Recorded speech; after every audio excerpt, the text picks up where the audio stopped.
Well, Peter, thank you so much for that introduction. And I think it's safe to say that both Andrew and myself are humbled by the number of BRIXMIS veterans that are here today and their families. And we, pay tribute to your service during the Cold War.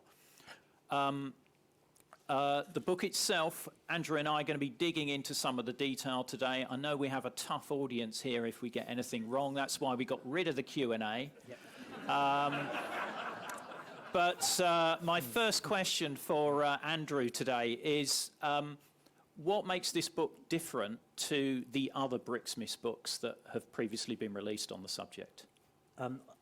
Thanks, Ian. I probably should actually introduce Ian as well. So Ian runs this extraordinary podcast called Cold War Conversations, available on all good podcasting platforms.